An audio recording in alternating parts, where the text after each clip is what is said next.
Welcome to the Edge Up Podcast with your hosts Reed and Glenn from Hawai'i Trading Academy. Here's a side topic. You think $1 million is enough to retire? Like million banked? $1 million in your bank. You got $1 million in your bank that just appeared right now. No. Like, I guess everyone has their own definition of retirement. For me personally, no. It's a great jump start to where I want to go. For sure. It'll speed up the process, but Mhm. I know there's probably people who can. Maybe my parents can. I hear what you're saying.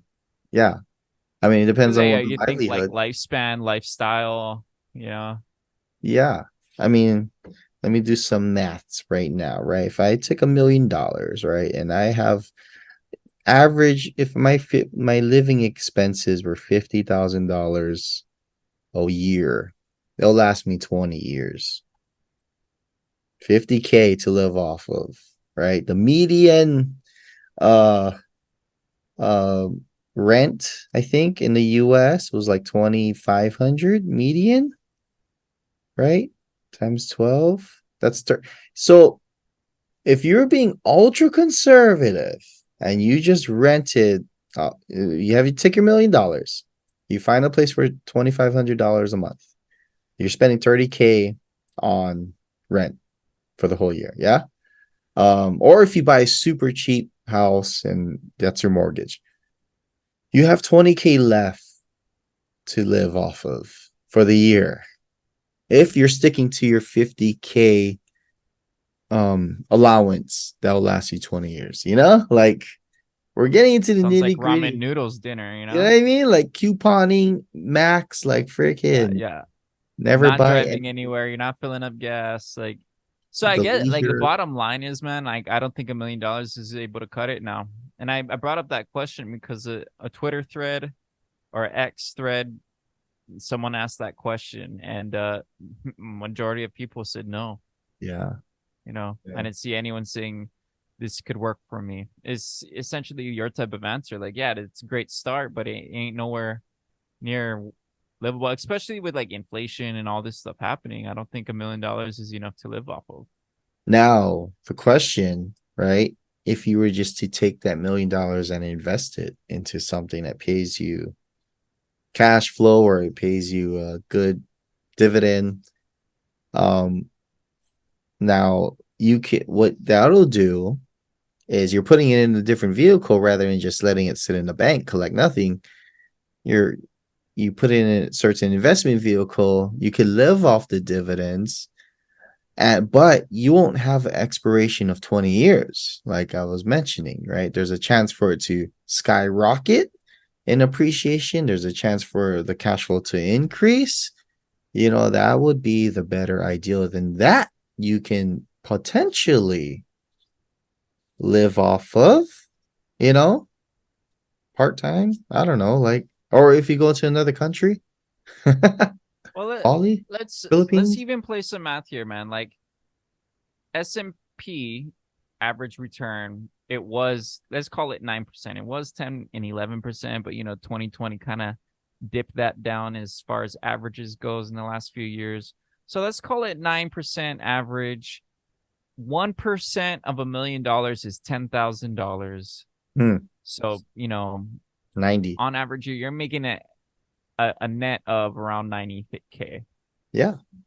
And then, if like you said, now I don't have to be too stringent on my dinners and my rent. You I can could move live a up. little You bit. can move I from, could be a little bit more comfortable, right? yeah. So it is. I think I was looking at though my goal for or a dividend goal, specific dividend portfolio, $3 million account would and a specific dividend return would return around 100K, and you need a $3 million account, right? So Yeah.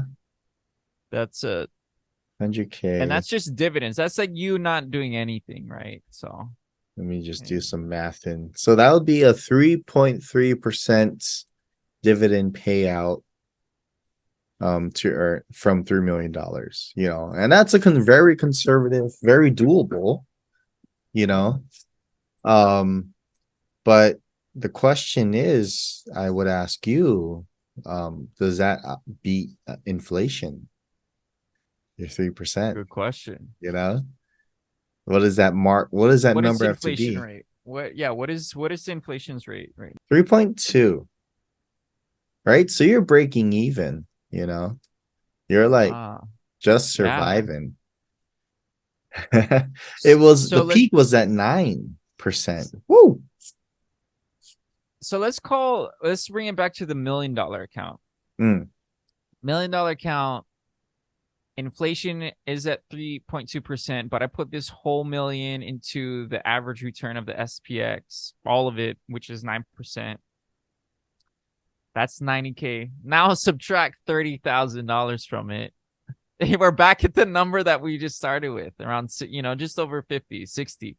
We're at 60K. yeah. So, I mean, that, yeah, again, is $1 million enough to live off of? Yeah, man. I mean, like if you take No. that $1 million, yeah, like I said, you split it in different things, or you just go to another Diversify. a cheaper country and you just live off of it. Yeah, I believe like Thailand, Oh Philippines. man, dude. Speaking of it, it's funny. I have a little chuckle when I see like influencers be like, "This is how I make a living," and blah blah blah. Right, living in Thailand, and you're only paying like $1,000 for rent, for food, for everything. It's Right. like, wow, like not even $1,000 really. It's Okay, just dream it's life. You do a couple gigs on Fiverr and then it makes your living. Like, okay, you feel accomplished.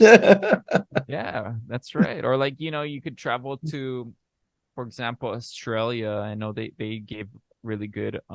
Actually, real life story. I had a friend. She was a world traveler, but her country was Australia. So Mhm, what she did, she'd work on like random job server. One was like a ranch, work there, and then she would go travel in like East Asia. So it's like, yeah, you can do it. Work 6 months, save up, and then look how long you get to live in another country. So I mean, yeah, I mean, I think, there's yeah, always ways. the payoff probably for her would be the experience, That's the way I think Yeah. it's And experience, yeah.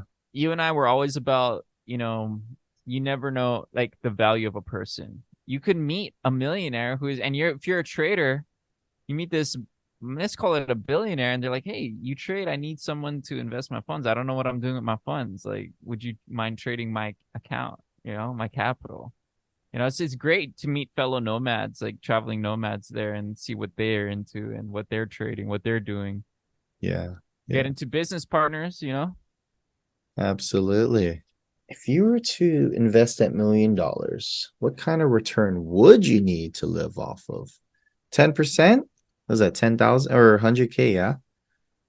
Yeah, 10% At the return is moment, you 100K. need 10% to live 23, 24, 100K after taxes can be doable, with some cushion, yeah. But yeah, And then I mean, we could talk into like getting trust.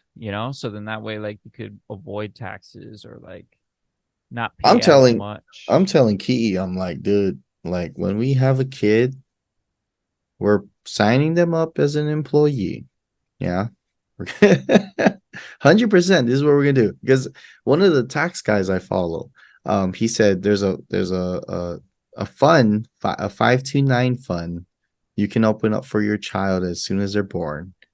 Pour in money into it, and what that 529 fund is, pretty much saying that it's putting away money for further education. And what I think there's a thing where you can do when they hit 18, you roll that money. If they, they could decide whether or not they can use that money for college or not, they can roll it into a Roth or something. You know And what I it's all mean? tax free, right? It's Yeah, like up it's to a certain percent, like 12K or something. Last I the checked. Roth, I think, is 6K a year you could pour into, but I think that just that whole idea of 18 years, no tax. You're building up this account and then you roll But it into is that cap though? Not the Roth, but the the account, the 529. 529 Let me double check that. I think there is a cap. per Uh year. Yeah, because I was looking in it too for Landon, and it seems like 12K was it I could pay out um our child like 12K, and that's oh basically yeah, you right could off pay for them a us as salary for 12K. You're absolutely. Yeah. But to for that 529 fund, let's see the limits, contribution limits. There's no annual contribution limit. You can pay as much as you want into and their it'll be lifetime. tax free. There are other limitations. There is, let me see, double check. You choose a plan. It's a college savings account. You can put in a mix of investments and it'll grow over time due to market conditions. Um, let's see. You can withdraw earnings for qualified education expenses. That money is not subject to tax. Wow, How's that? that's very interesting. It Okay, sets them apart so from other investment accounts like gift tax Roth. limits, There is no annual, so no contribution limit, so you no could pour taxes, in but money as much as you look, can. something about this federal gift tax limits. So it could trigger the need to file a gift tax return and potentially pay tax on the amount you've contributed. But if it falls under a certain threshold, you're exempt for tax. In 2023, you can contribute up to $17,000 to a 529 plan or 35,000 as a married couple and qualify for the annual tax or gift tax exclusion, which lets you avoid the gift tax. So up to 17,000. Oh wait, yeah, up to 50. So contributes 50. So it does qualify as a gift. This fund. So this is kind of tricky wording. In the It's beginning, tricky wording, right? it says, yeah, go ahead, apply whatever you want to this account. That's cool. And then it says, yeah, there you could avoid taxes. And they're like, oh, by the way, it is a gift. So like up to this point. Oh, you So can right here as if you're filing jointly, a married couple, you can give up to 34,000 and qualify for annual tax exclusion, which lets you avoid the gift tax. You don't get taxed on the gift. So essentially, yeah, you can do up to 34,000 tax free, but there is a workaround, right? Like, this is for the tax yeah, guy, there's always workarounds. Yeah. you know, but So let's circle it back here, and I want confirm like final question here, final verdict is I think we've both come to it. Is $1 million enough to live off of in 2023, 2024? I think the answer is a conclusive no. But what percentage, if we put that $1 million into somewhere, what would be the best uh place to park that money, Glenn? What do you think? damn. To Um, get like the best return. Or actually, yeah, let's kind of what return would we need? I what think return do we need? I mean, yeah, like it goes back to maybe your 10, 15%. it goes back to what your lifestyle is, guys. The number could be minimum 10%, you know, to live the same lifestyle that you're living, or if not more. Um, but also in order to I don't, it's hard to say what investment vehicle is out there. There are multiple, but there's nothing that's always promised. And plus, like the guys who's doing big returns, like the hedge funds, if you show up with $1 million, they're so big they might not even want to talk to you because it's not enough yet. So, Yeah. And you made me think there are accredited investing. So like that's something like you and I will eventually tap into, but we don't know like the once you have that $100,000 that you're able to invest, that opens up new investment portals that you could look into. So Yeah, with that $1 million, imagine what kind of returns you'll be seeing with that. It doesn't always have to just be like one vehicle, you know? absolutely. I think if you were to give me $1 million and you told me to, try to multiply it, I would split it up in one or maybe no more than like three different investments. I'd go half in real estate, some type of real estate fund. I would not use it to buy my own real estate. I'm not an expert there. Two, I would maybe give it to a fund manager, and then well, I give a good piece to a fund manager in trading that I know. You don't want to be the fund manager, Glenn? You Well, don't want and to I'm be. gonna go take a piece and I'm gonna go trade it myself, my I man. got you. Yeah, Okay, you okay, know, fair, fair. right? I like that. There you Yeah, and go. then that's good. That's a good diversification route. My route probably be a little bit, I divvy it out in percentages as well. Yeah. Maybe 20% to S&P, Mm-hmm. 20%. I'd probably trade my own 25%. Mm. Definitely a real estate fund.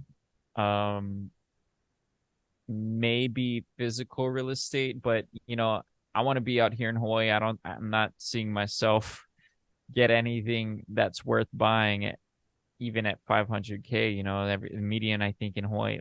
I'm gonna pause right here. I want to be right. What is the Yeah. median house price in Hawaii? One Median point something. house price in Hawaii. Wait, I got a signal to go Let's EJ long.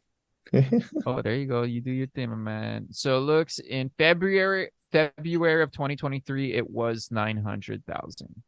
Whoa.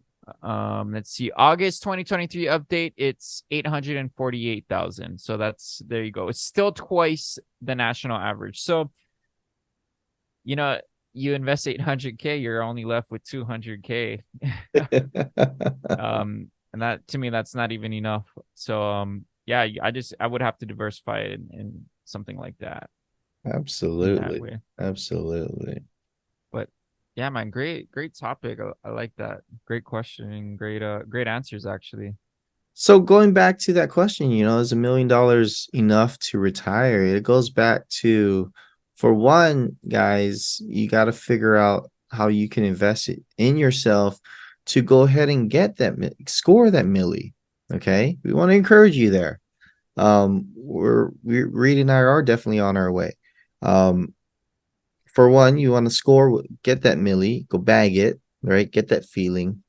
Why? Because the character you build, the journey you get, on attaining that is significant. It changes us for the better. We mature as investors. We mature as being disciplined with our money and our finances and our wealth. We're going for the big play here. We're going for legacy. And two, when you get to that point, you want to be able to feel confident in what you're going to pour your money into, right? Because they always say the first million is the hard, or the first 100K is the hardest, and the first million is the hardest. But a lot of people say once you make your first million, it's easier to get to the 10 million.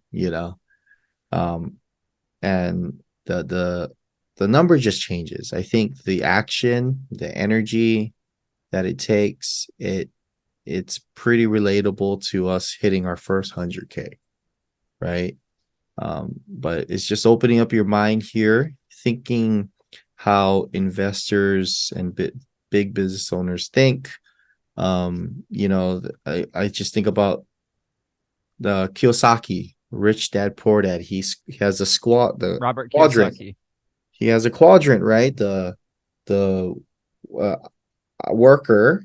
He has single business owner, and then self-employed. I meant. Then he has investor and like real big business owner, right?